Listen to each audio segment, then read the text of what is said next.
I'm so pleased to share this conversation that I had with Trey Giles, pastor of Justice and Mercy at Bridgetown Church in Portland, Oregon. This conversation was recorded in front of a live audience on February 29th, 2024 at the Hivve co-working space here in Grants Pass. And while we all enjoyed empanadas from the House of Glory, Pastor Trey let me unpack a church job I'd never heard of before. I appreciated his candor, humility, and readiness to partner difficult subject matter with levity. In the show notes, you'll find links to summaries of both the on- and off-record Q&As. And while this event was sponsored by a number of partners, one I want to call your attention to is Grants Pass Remembrance. Their work is groundbreaking, and my wife and I are honored to be affiliated with it. A video of the conversation that follows can be found on their YouTube channel. Okay, enough preamble. Let's push play on the conversation with Pastor Trey right now. All right, I'll invite my guest on up, and with a spirit of curiosity and a readiness to listen well, let's jump in together. All right. Thanks for having me, everybody. Well, why don't we yes, that's another element of that I'm thankful for is you and Karma coming down here to Southern Oregon. Is this your first time down here? You know, we've drove through and that's it, man. Yeah, this usually is the it's kind of first the time I-5 flyby, you know, so. No, it's good though. This is great. You guys is... have an in and out and we don't, so I mean, you're winning. So why don't we just to kind of set the stage, we know your name because it's up there, but just tell us your name, tell us what you do, and how long you've been doing it. Yeah, that's good. Yeah, so Trey Giles, and like Jay said, my wife Karma right back here. And so I'm the pastor of Justice and Mercy at a church in Portland called Bridgetown. And we moved to Portland January 1, 2021. And so we haven't lived there that long. And also, it's a very interesting time to move to Portland if you've been up that way and that time frame. So we could talk about that if you want to. But, I've worked at Bridgetown not quite 3 years, but I'm pushing towards that end. And so I've had a couple of different roles there. I've run alpha courses, if you know what that might be, just like an evangelism, like meal type of thing. I've done some young adult things along with evangelism, and now overseeing our Justice and Mercy department. So the pastor of Justice and Mercy, that's a new pastoral role for my imagination. I've never met anybody else with that title. It's a fun one. Well, help me understand what you do in that role, but also maybe how that role, if you know, how that role came to be a part of the Bridgetown's ministry team. Yeah, so let me do a little bit of history first and then kind of fill in some color about where we're at. But, Bridgetown used to be a part of its like mother church. And as that church really started to kind of grow, it was called West Side of Jesus Church. It started to really... West Side of Jesus Church? West Side A Jesus Church. A Jesus Church. Yep. Okay. Now they're just called A Jesus Church, but beautiful, amazing people. But this campus really started to grow, and, they're starting to do the multi kind of site thing. And John Mark Comer, a lot of people know him because of his writings and his teachings and everything, started to have this really vibrant congregation in downtown Portland. Young adults exploded, boom, Bridgetown's born. I'm bringing all that up, though, because before Bridgetown was really born, there was a really beautiful justice effort. And there wasn't necessarily someone on the church's staff who oversaw just that. But there was a nonprofit that was kind of born that was hosted within the church, and they oversee a lot of different domestic and international partnerships. So as everyone started to kind of split, a couple different campuses are built. Certain organizations almost went with a certain church, and it was like, okay, we have the finances to cover these ones, we have the finances to cover these ones, and that's kind of how it all got divvied up. And over time, those relationships have been maintained, but it's just almost been like an extra to someone's job a lot of the times. It's like I do this plus boom, boom, boom, boom, boom, like a lot of church roles. And now in the past 2 years, we brought in someone. His name is J.T. Thomas, Jonathan Tremaine Thomas, and he's in Ferguson, Missouri, runs an organization called Civil Righteousness. And for a good over a year, almost 2, he came to Portland from Missouri 1 week out of every month. And he was pretty much helping to pioneer to build a justice department rather than our church just doing justice-oriented like activity. And so he would just fly in. He would meet with people all over the city. He would kind of get some of the bones set. And then I was the person who got to inherit the full-time role to oversee that job. And we then hired another person, a justice and mercy manager. So we went from 0 to a part-time to now 2 full-time people within the department. And we do probably too much right now. Like, if I'm really honest, I really think we need to trim some of the fat to be more effective. But just kind of like the 30,000-foot view, we have communities that meet all over the city. Those are like what we call our small groups. We call them communities. And they're based off of the geography of Portland. So Portland's split up by a river and one street called Burnside. So wherever you live in the city, you meet up with those people. And each community group has a rhythm. And so for 2 weeks, you might be just talking about like, what was the Sunday message? What is a practice that we would like to incorporate into our life to mature in the way of Jesus? One of the weeks in the month is like family night. You just got to laugh, kick it, make fun of each other. That's good for the family. And then the last part of that rhythm is to do like a justice expression. And so one of the biggest ways that we mobilize our people is through those community groups. They self-select either one of our partners that's officially partnered with Bridgetown or someone they've decided to build relational equity with, and they pursue proximity to them at least once a month. And so the goal is to not just serve once a month, but the aim is always, always, always kinship. And so how do we go past just showing up and serving the food or painting the house or doing this, that, the other, but how do we pursue kinship? How do we actually make this feel like I know you, you know me, we're for each other? And so that's one of the biggest things is just mobilizing our people to go be the hands and feet of Jesus in our city. And I think everyone should do that, irregardless if your church has a department or not, right? But outside of that, we have a racial justice committee, which we could talk more about, but they're just asking a lot of questions about how do we feel oneness in our church. No matter what background you're from, how does anyone walk in here and feel like I can be at home here? It's not just for someone of a socioeconomic pattern or a certain ethnic background, but like how do we all feel at home here? From the youth ministry to the Sunday teaching, like how does all that kind of happen? We do a monthly feast. We have a good amount of houseless population in our city, and we want to learn how to serve them, but also to get to know their names. So we send street greeters, is what we call them, to the highways and byways. They bring people in to this place, and we have tables like this with hosts, and people are sat there, and we come and we bring them food, host, get to know their names, their needs. A couple nonprofits that provide longer-term support are there if they choose to self-elect into that. We have like a first aid station for minor issues. A lot of them honestly just need to get referred to like in hospital because their legs like falling off or something, and they just have learned to live with that. So that feast happens monthly. We have a good amount of domestic and international partners, and we lean on a lot of other organizations in our city and other churches and other networks to do this work because justice is it's a huge work, and it's a slow work, and that I don't care how big or how fruitful your church is, like you're not going to tackle, the foster care system or the refugee crisis or houselessness or addiction or how do you, how do you re-enter someone who was an AIC and is now a returning citizen from prison? Like, not one church can do all that. So we have a lot of partnerships.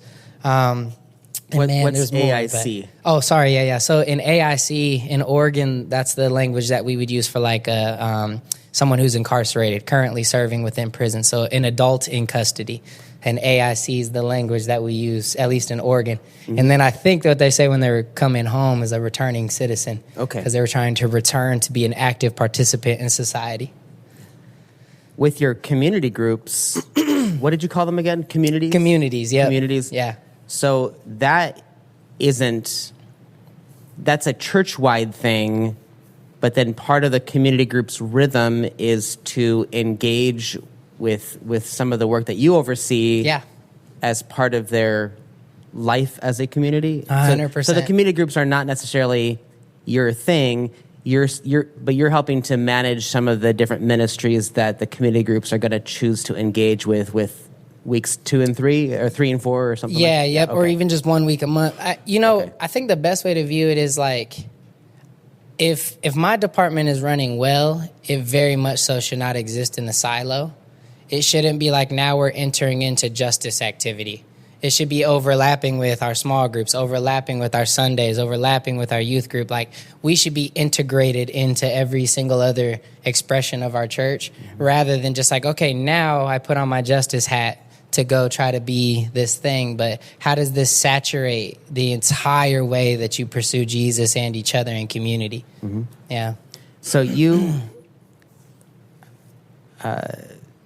under your supervision, I was on your website, and you listed some things that you kind of oversee, and quite a few of them I think would connect with Grants Pass and what the churches in Grants Pass are aware of and engage with. Things like Every Child, Foster Parents Night Out, Safe Families, Recovery Ministry, Pregnancy Care Ministry, Ministry to the Houseless, and some of those other areas are of engagement that you oversee, shepherd, are very different. You mentioned the Racial Justice Committee. On your website, there's a land acknowledgement, which I don't know if any churches in this room I don't know if we have that. That's a different thing to have. And then ministry to refugees. Yep. So tell us a bit about the kind of work that Bridgetown is doing in these spaces, what it looks like to follow Jesus in these ministries, and the Racial Justice Committee. You said we could talk more about that. You gave us a little synopsis. Yeah. But maybe go in a bit more about those. Those are areas that maybe we wouldn't be as familiar with. That's great. Mm-hmm. Yeah. So the Racial Justice Committee was born, man, it might be pushing 5 years ago now.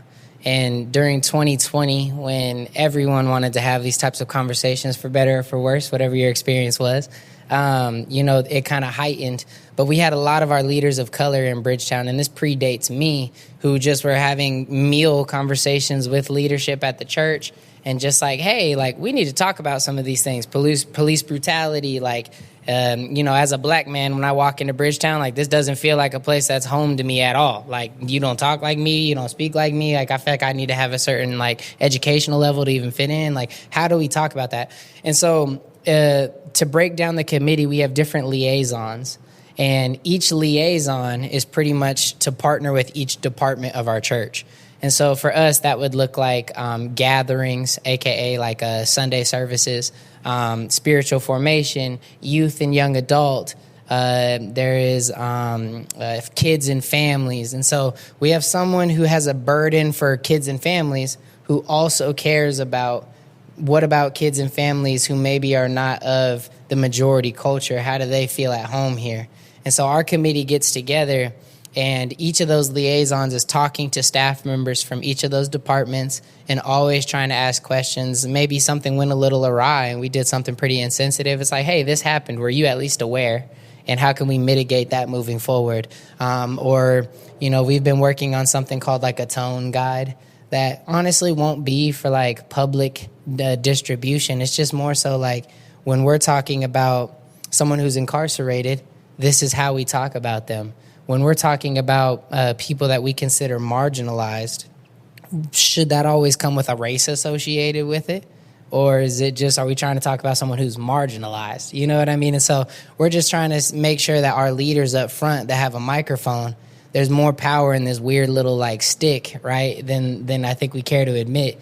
And so we want to make sure that we're shaping what's coming out of their mouth to be dignifying for people, not damaging, hopefully.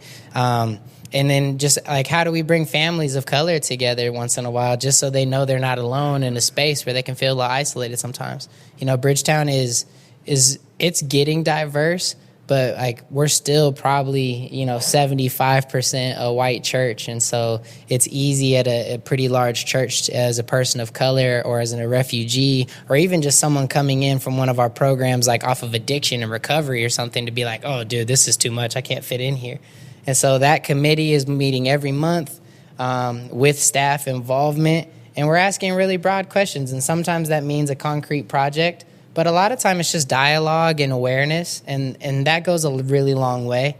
And I think even just people of color who come to our church, to know that we're having conversation constantly is enough. They're like, okay, you care to talk. You know what I mean? You care to at least be aware of everything that I might be experiencing. And that speaks volumes to them. So help reset for me. I mean, as Christians, we want to be interested in how our words are impacting our neighbors. We want to be interested in how we are coming across to the people, whether they are, quote unquote, in our tribe or in our building or not. So that's definitely part of being a sent people, being sent into the world to share about this good news that we've received. There's also forgot my train of thought, got interrupted. It's gonna come back. Yeah, it's gonna come back. Well, I was gonna string the segue right into my question, and it was the segue that got lost. Here's my question. Okay. Just reset for us. Connect your racial justice committee, the work on the tone guide, the work on being mindful of the language that you're using when you're holding the powerful stick.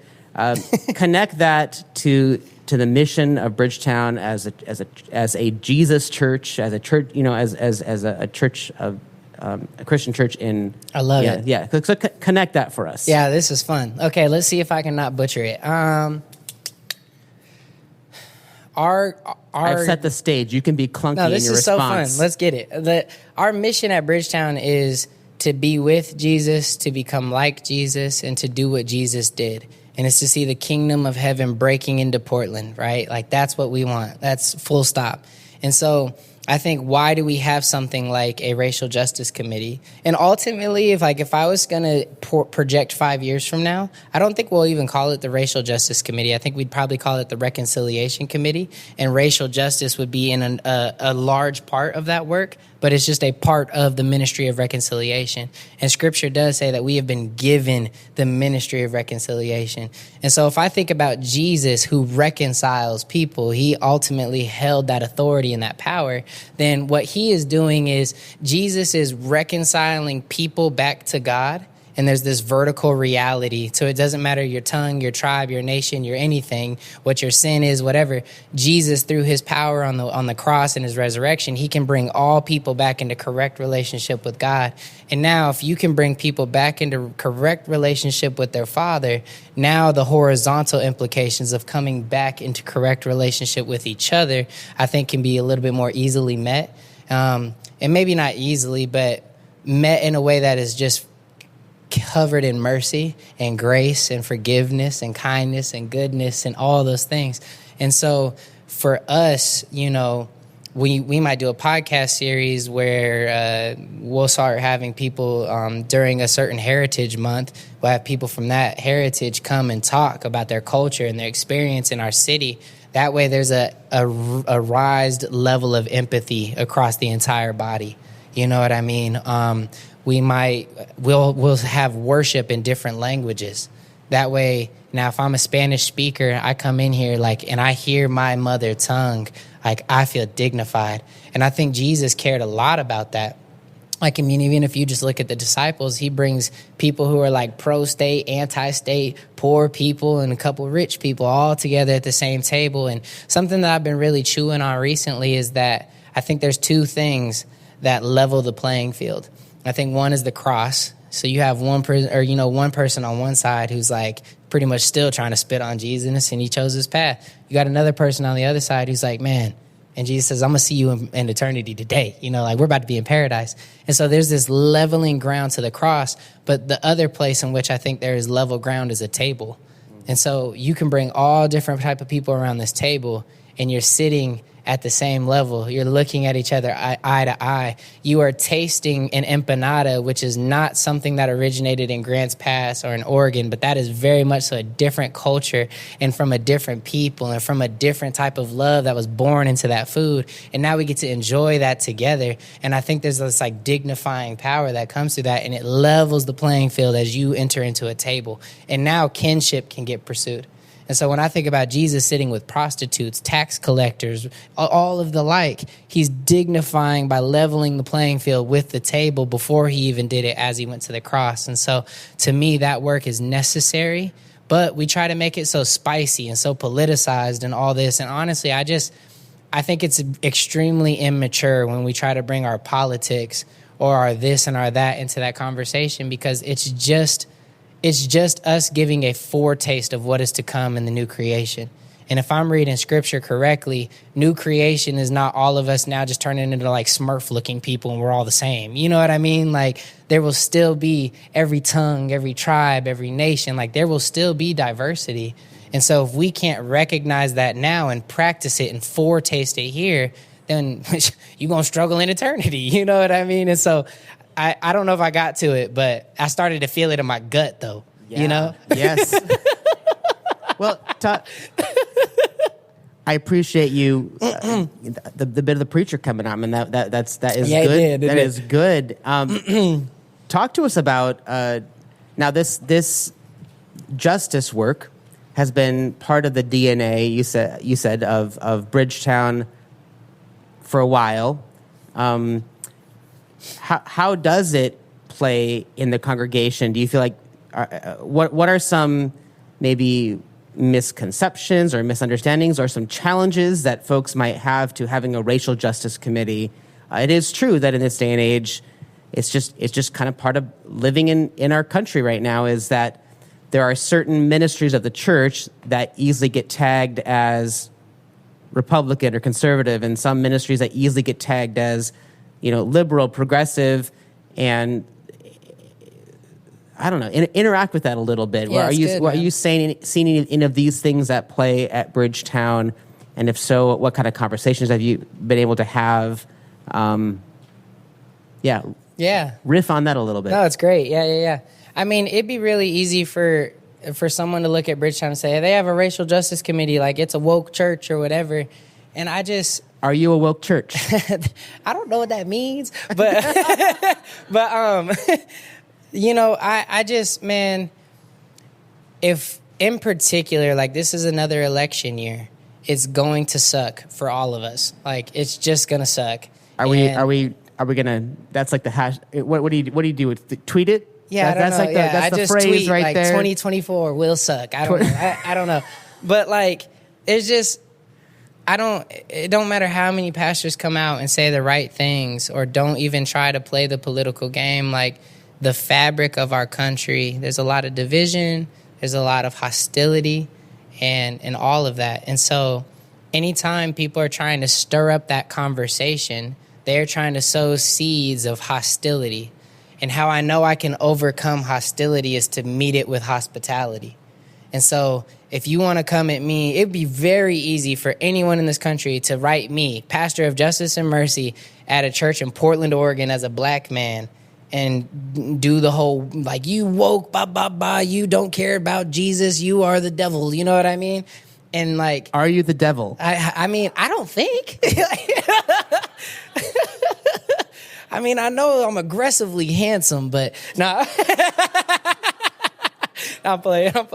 But I don't know. It's just, man, if you can't laugh, if you can't play, if you can't still pursue like hospitality, then we're missing the point, and we're not even having an actual conversation. And one of my things that I think God was so gracious to let me run alpha courses before I stepped into this role, because anyone could have these really serious questions. They have questions about sexuality, questions about race, questions about politics. Why does the Bible sanction mass murder in the Old Testament? All these crazy questions. And to be honest, they don't need me to answer that. They are trying to see, like, are you going to validate and hear me? And so I always tell all my teams, I said, honestly, the mission that we're on is to have smaller tongues and bigger ears. If you can have bigger ears than you do a tongue, like, you're probably going to look more like Jesus, right? I don't remember the exact numbers, but Jesus is asked in the Gospels, man, I'm going to butcher the numbers and I might have them flip, but you'll get the general idea. He's asked, I think, 300-something questions throughout the Gospels. He asked 150-something questions. He only directly answers less than 10, And in America, it's the opposite.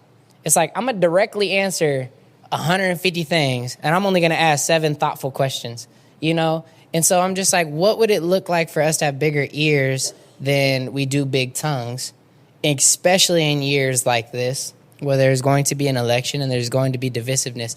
And now even your question that you originally asked, I think this is how it always should go. We don't actually need to talk about that so much, I don't think. It's more about, are we trying to enter into this conversation with the footing being about Jesus? If so, I think this is how he existed. So let's enter into the conversation that way. And like the last thing I told my team all the time, and it's funny, but this is just, I rather use language of like a barbershop or a basketball court rather than an ivory tower. But I'm just like, man, be the one Christian someone meets who just doesn't suck. Like, you know what I mean? It's this political year right now. Why don't you just be the one Christian who doesn't post preposterous things online? And like, you just have nice ears and you just listen. And what if you give a couple hugs? You know what I mean? Like what would that do if more people just brought it back to the basics? And I think that's what I'm always trying to do in my ministries, is I'm not trying to always lead with Bridgetown and the Racial Justice Committee. Like, we don't really talk publicly so much about the Racial Justice Committee. That is happening almost in the engine, in the belly of our church just every day. And you're feeling the ramifications of the work. I don't need to put it on a pedestal all the time, you know? You mentioned meeting hostility with hospitality. Do you have any concrete ways that has looked, or maybe whether in interactions that you've had or ones that maybe people in your team or from the community groups? So either a couple anecdotes or maybe there's like one story about how that could look, especially given the climate of our time and how easy it is to return hostility with hostility. You have any examples for us or concrete recommendations of, I don't know. Yeah, no, it's so good, man. You know, I'm about to preach on the 10th at Bridgetown. It's my first time there, and honestly, I'm very scared. But one of the things that I'm going to talk about towards the end, the whole message is just about witness, right? It's just about witness or evangelism, if you want to call it that. And meeting hostility with hospitality is a part of that whole message. And ultimately, though, like, you can look at love almost through these three different phases, right? Like, there is spoken love, there's supernatural love, and there's sacrificial love. Now, to be honest, spoken love in this type of conversation that we're having in hostility might actually just be like not speaking. That actually might be more loving, is to not overspeak. Supernatural love, like, why don't we actually spend more time in an unseen place praying and asking that the Holy Spirit, who is a great counselor, would come and enter into all these conversations. And sacrificial love is, okay, I'm a donkey and you're an elephant. Why don't we actually share a table and, well, let's like actually just be on the same team as just people, right?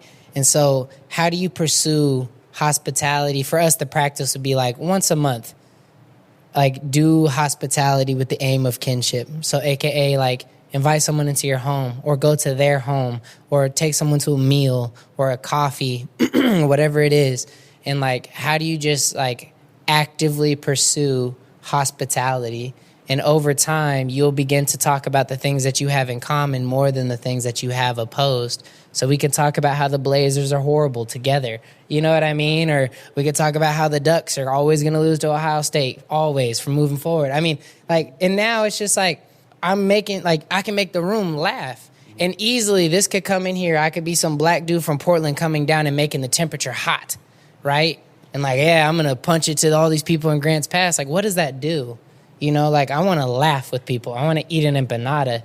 And now maybe if you do have a conversation with me afterwards, like, I'm not an enemy and neither are you.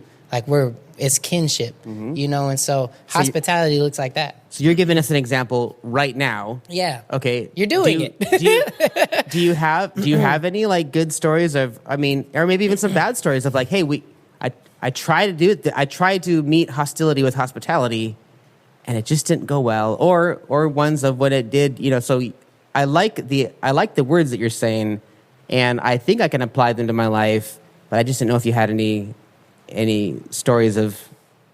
Yeah, it's so good, man. Let me I can give two maybe. The first one's maybe bigger and grandiose and won't feel as applicable, but I think is helpful. And then I'll come up with a second one while I tell that one. And so long story short, I want to make sure I don't tell this too long, is when I was a college student in Hays, Kansas, Western Kansas, town of like less than 30,000, so very applicable to Grants Pass, right? All white town, very Catholic, all these things. I went there to play football, even on 5'7" on a good day. Didn't work out, boom, boom, boom. Fast forward. I'm in school. I just met Jesus and as I'm in college for the first time in my life, like in a real way. And now one of these things happens in our culture, in our nation, where a police officer, at least through my interpretive lens, had done harm to an unarmed black person, okay? Now, I'm in Hays, Kansas. I have a professor. I'm studying organizational leadership. That professor says, hey, you should put on like a demonstration. I'm like, I don't even know what that means. How do you do that? You know what I mean? So now I'm putting on this like protest or this demonstration. All these people are around. Police are there. Reporters are there. They're like, oh, they're going to do something crazy. There's these massive trucks driving around, megaphones hanging out the window, screaming racial slurs and mean things, all this, right? I don't scream back at them. Boom, I've already met hospitality with hostility. Now, that stops, okay? Years go by. I go live in West Africa for a couple years, do the Peace Corps. I end up coming back to that town to be a youth pastor in the middle of Western Kansas again. And I'm just living my life. I'm serving the community. I'm trying to preach to kids. I'm just trying not to suck, right? And then ultimately one day I get an email from someone who's just like, hey, can I get coffee with you? And as a pastor, you always sit down with random people. It's just blind dates all the time. And so like, I'm like, yeah, sure. Sit down at the coffee shop, just like this. It was the worst coffee meeting I ever had in my life. It was so awkward. Nothing was being said. And I'm with this like farmer guy and I'm just sitting here and I'm just like, oh my gosh, this is horrible. And finally, after just excruciating pain, he looks at me and he says, Trey, I was in that truck. I was in that truck all those years ago and I was saying things. But then I've watched you live over the past couple of years, and I've just seen the way you've interacted. I've seen the way you've traveled different places. I've seen the way you even taught kids. What's crazy is I think even at that time, either his girlfriend or fiance was serving on my youth team. She was sitting under my leadership. And so he's like, I just needed to say I'm sorry. And like I've talked to my family about this. I've talked to my friends about this. Like the way I view people who look like you has changed. And so all of it is not always necessarily about directly confronting that person.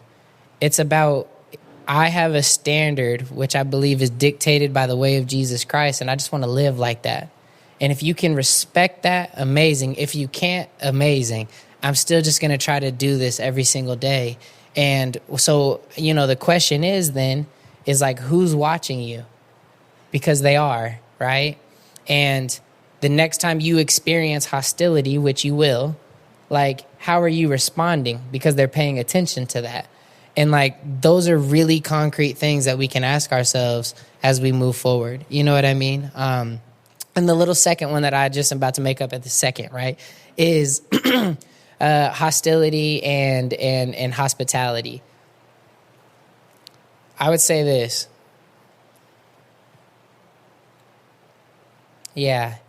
There's this organization called City Team in our city, and they're a rehab program. And so people will come in off the streets and in pure addiction and like get rehabilitated for 2 years, it's a Christian-based program, all of this.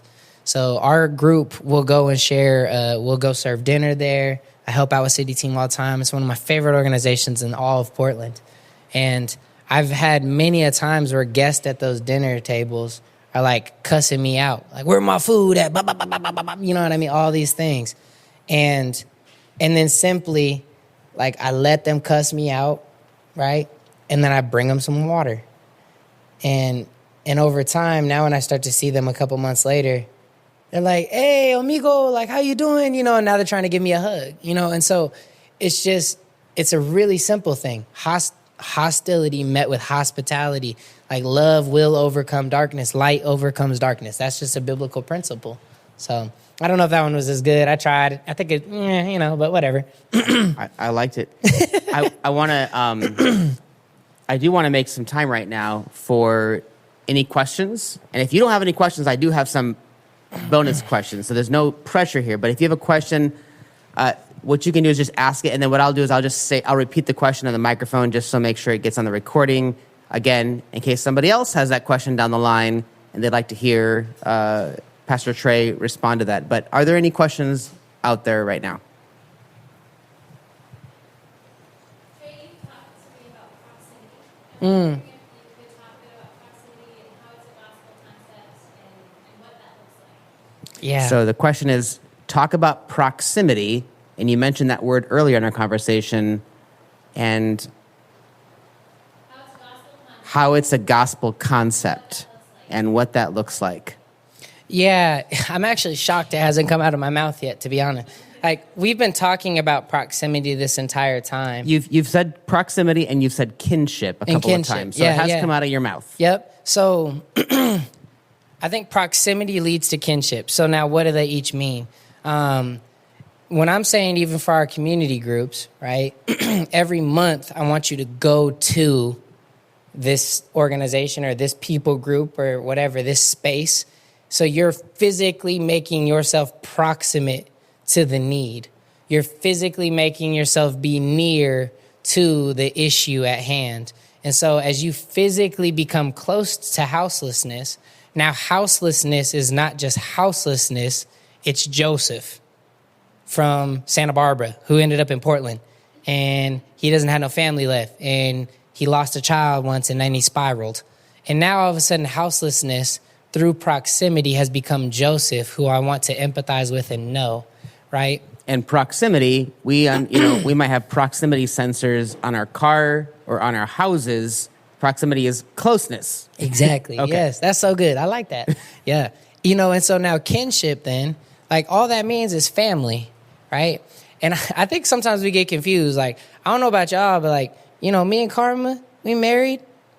There's a family member and her siblings that I'm just like, I ain't really trying to be best friends. You know what I mean? Like, I love you, but you're not my best friend. Like, family doesn't equal best friend.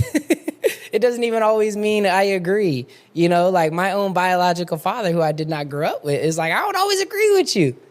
But I've learned to love him, as I've got to know him, right? And so kinship is family. And what does it look like if, when Jesus says that, like, this is a new family, like through his blood, like, what does that actually mean? I think there's implications for how I should allow someone access to me and how I should give myself freely to them, right? And so, I mean, family is such a loaded word, but it's just more about, like, you are welcome to the table. I'm welcome to the table. You're welcome into this church. I'm welcome into this church. You can come to this event. I can come to this event. And we don't have to be best friends, but man, we actually might be surprised how we can get along. You know what I mean? And so proximity is what Jesus did. He goes, one of my favorite things in scripture is just like the overused passage just about talking about Jesus and the woman at the well. But he says, like, I must go through Samaria, right? And all the disciples are like, bro, you're cuckoo for Cocoa Puffs. We don't do Samaria. And he's like, no, I must go through Samaria. And so I must become proximate to the Samaritans, even though me as a Jew, I don't get along with Samaritans. I must become proximate to a woman that everyone else wants to spit on in this town, but I want to drink from her vessel and call her clean. Like, I want to know her and I want her to walk away knowing she's known and that I know her name and her story. And then when she walks away, now she's built in dignity and she's going to go tell everyone about it, right? And so Jesus pursued proximity, and that led to kinship, And so I believe really strongly in those. That's good. Next question. If you run into any landmines or complications with the church working with organizations that don't always share the same values, and what's some of those partnerships look like? Yeah. Could you I'm going to butcher the repeating of the question. Can you do it? I can do it. Go. Yeah, so the question was, have there been any times where I've ran into landmines as I'm pursuing relationships with organizations who maybe do not share similar values as our church does. Yes, ran into those. He just answered the question. Yes. But so I think something unique that we do that I don't know if everyone would agree with, but this is how I feel led to lead my department is every one of our official partnerships with an organization, we have everyone apply to be a partner every year. And so even if you're running the Hive, organization, and we've been in relationship for 10 years, every year I'm going to have you still reapply just like everybody else. And one thing that's done that's really helpful is, I don't know if y'all have been around a lot of nonprofits, but their leadership can shift frequently and drastically. And with a shift in leadership, when a new head coach comes, they usually will bring a new scheme sometimes. And so you have to be able to give yourself an honorable exit route. But also with that reapplying every single year, if our relationship is going really, really well, we can also have a time where we reassess how to go deeper. And so just like for an official capacity, there's pretty much a time every single year we can reassess this relationship, and we can get in or we can get out, and they're very aware that conversation is on hand. And I think that's one way we can protect ourselves and the dignity of things that we really feel that we are supposed to stick true to. Orthodoxy in a city like Portland is not popular. And so we've decided that we'll stand on orthodoxy, though. And so if an organization doesn't like that, that's okay. There's so many other partners for you. There's even other churches who will bend to things that you would like. And I don't need to figure that out for them or you. You can just partner, right? And so that's how we mitigate that in an official capacity. And to be honest, most of that has mitigated the rest of the landmines. Throughout the year, I haven't been in this role a super long time. And so thankfully, I wouldn't say I've had any super active bomb threats. You know what I mean? It's been, I think people just know I respect them and I ask them to do the same in return because I've give respect. So I'm hoping they return it. But yeah, having a natural exit route, I think is wise, Did that answer your question? He didn't really talk about any of the actual landmines, but maybe he hasn't. Dignity, dog. What I mean? Yeah. It sounds like those organizations you work with would align with your values in that official capacity. Yeah. Are there other organizations in the city, League of Justice, that you guys partner with that maybe don't share your values in certain ways? You have some of those unofficial partnerships? No, that's great, man. Yeah, So a follow-up question, are there unofficial partners that maybe don't share your values? 'Cause the wondering is, how do you partner with groups that don't share your values, especially in work of justice work? Yeah, yep. And so I think you recapped the question kind of even well with that, so I won't. But there's a few things. I don't know if y'all have heard of the Luis Palau Association in Portland. They do a lot of things where they bring together a whole bunch of different churches. So we'll have something called Share PDX. And so different pastors who have a burden for evangelism will come together to try to do things in the city. There's, Pray PDX. Different pastors who are just burdened for prayer will come together. I'm on one called Serve PDX. So how do we bring the church, not just Bridgetown, together to serve our city? And so that's been a really cool way to have associations almost within the city where we get to be a bigger bride, which I think is better, Now, in terms of other unofficial things that maybe we would, of course, align with all that. But unofficial partnerships, I think those just happen sporadically and really naturally all the time. For example, I think the city of Portland, the government entity of Portland and Bridgetown, do not align on a bunch, right? But I had this opportunity recently where I got to go into the mayor's office and pray with a person that's on that staff in their office and share a prophetic word of just encouragement over that person. And we got to walk away almost excited about how could we partner on something. And there's been a lot of those types of conversations. Our police chief is currently a Christian, But also I would say that the police in Portland maybe do a lot of things that we don't necessarily always love sometimes. Like there's some violence and I don't know, there's different like rabbit holes you can go through. But we can keep main things. And I think it's just like I don't need them to become me and they don't need me to become them. It's at that point when we're just not really aligning on other things, like let's just not work on those things. Let's focus on this thing that we easily can agree on, and let's go deeper on that because that's beautiful. Like the city, the police, and my church don't want to see people with like naked on fentanyl throwing up on themselves, dying in the street. None of us want to see that. And so how do we help with that? Just that. And like the rest of it, we don't got to bring to the table right now. Let's talk about that person who's dying in the street, you know? And so just keep the main thing. We ain't got to flirt with everything else, you know? Yeah. Next question.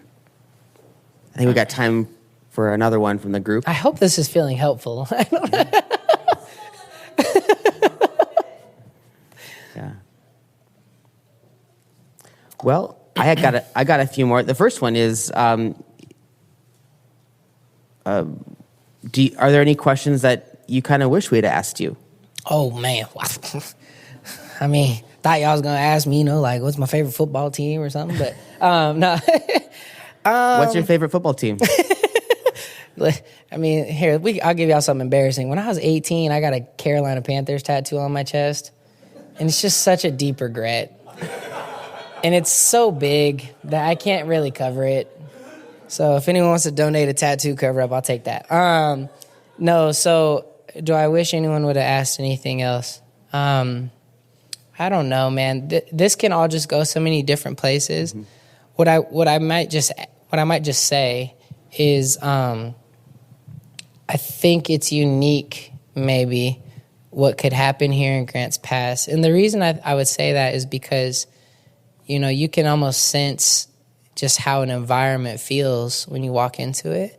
And as I sit in this room, I sense peace, and I sense people that are willing to open up their ears to listen to somebody else, even if maybe you might know more than I do or kind of more life experience or whatever, but you're still willing to listen. And I feel hospitality in this room. And so if we can feel that in this room with a stranger, then I'm assuming you could probably do that with your neighbors here in your own town. And I'm assuming maybe even different, I don't know if there's different churches, all that type of stuff represented here, different organizations, but I'm assuming you could probably even do that with each other if you can even just come together for something like this. And there's just so many ways to partner that does not have to lead to all the bull crap that everyone hates about the church today. You know, it's just we don't have to do that stuff. And, like, you just don't have to be a jerk. You know what I mean? Like, it's okay to just, like, collaborate. And I think, you know, I'm in Portland, which is extremely progressive, which is extremely, like, it's becoming almost post-Christian. You know what I mean? And so define the word post-Christian for us if we don't know that word. That's good. You know, when I think of London, when I think of other places, especially in Europe and stuff, post-Christian is like, there's so many people who have not been Christian for a long time now that, like, when kids are brought up, they've never even heard the gospel. So, like, it's so post-Christian that they actually aren't even hostile to the Christian church. They're just ignorant of the Christian church. You know, it's not even a fight about, like, they think I'm a horrible person. It's just they don't even know anything I believe. They've never even heard any of it. And so it's just post-Christian. It's like a clean slate. It's almost kind of refreshing, right? And so I think even in more rural areas, because of the internet and your TikToks and all that, like, all of our culture is still starting to blend more and more. And, like, the idea of post-church, post-Christian is going to bleed from cities into everywhere. You know what I mean? And so it's just like, that's not scary in my mind. It's just almost like a nice little cleanse, and let's just re-engage. But what does happen with that is you are forced into collaboration or you die, right? And so Bridgetown can't function on its own without support from other churches. We won't make it. Portland is a bigger ecosystem than Bridgetown is. And so it's just like we have to collaborate. And so you might as well just get the jump on that and collaborate before that culture even seeps into your place. You know what I mean? Thank you for that. What do you see ahead of you in 2024? What are some things you're looking forward to or working on right now? If there's anything that you can share. Yeah. Work-wise, this isn't super public, and I know we're recorded, but I still would love prayer for it, so that's okay. But we just have some really significant work in partnership that's going to happen with some things in the Middle East. And I would just love prayer for that. And that doesn't sound specific, but that's okay. And in a couple weeks, I'm heading out to East Africa, and we have a couple partners in like Rwanda and Uganda that we're working with. And for us, we're trying to just like really limit maybe to 2 different areas around the world that we could focus on so we don't get too thin. But I think the Middle East and the East Africa bloc are probably them. And so there's some significant steps happening in this next year to solidify those. And to be honest, what I'm really praying for in Rwanda to bring back to my church is there's going to be a moment where I'm going to visit something called a reconciliation village. And Rwanda had, if you don't know, a horrific genocide. And that was within my lifetime. And so, that genocide happened, and, one ethnic tribe tried to eradicate another. And now, 20, 30 years later, there's people who were murderers killing people, and then people who literally received like their family members being killed, now living in the exact same village and actually saying like, I love you. And like they go to church together. And I just, there's this biblical pattern of reconciliation that might be the greatest example on the face of the planet right now that I'm aware of. And I'm pretty desperate for an elder in that community to just like lay their hands on me and pray. And what would it look like to like, I don't have a theology and I don't really want to fight about it. But what does it look like for someone to impart that ministry, that heart onto me? And how can I then bring that back and impart that into my people, in particular in a political year? Because if they can reconcile over genocide, we can reconcile over political stuff. And so that would be a major one, man. And I think we need to make some more decisions about, like I said, trimming good meat, not just fat, but we are too expansive in our attempt to pursue justice. You have a lot on your website, and I was trying to figure out how are you stewarding, shepherding all of that's incredible. Yeah, you just empower people, But we have to get a little bit more thin in that, and I don't want to be an inch deep and a mile wide. I want to have real deep roots with fewer things, so we can actually see an impact, and those stories can start to shape our culture at our church. Because culture shapes people faster than anything else in a church. So, yeah. When we had our pre-interview, that's on YouTube, and if anyone wants to go back and check that out, you talk a bit more about your story, about meeting Jesus and being called into full-time ministry. You mentioned your Peace Corps time was in the Gambia. Are you going to get to go back there on your Africa trip? Oh, or man, not this I time? wish. It's so incredibly far away from where I'm going, because it's all the way in West Africa up here, and then you have East Africa all the way down here. So Thank you for that, because my imagination hard. doesn't hold Africa together so well. We're also like, let's just be honest, we're Americans and we suck at geography.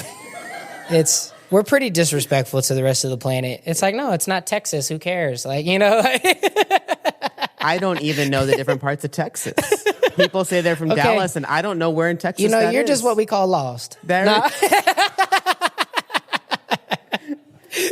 I would like to end this time with, can I, on behalf of whoever wants to join me in spirit here, can I pray for you? Please. In these ways? Is there any, so you got your trip to the Mid-East, or you got some things in the Mid-East that's on the horizon. You got the Africa trip. Is there anything else that you would like to invite prayer for?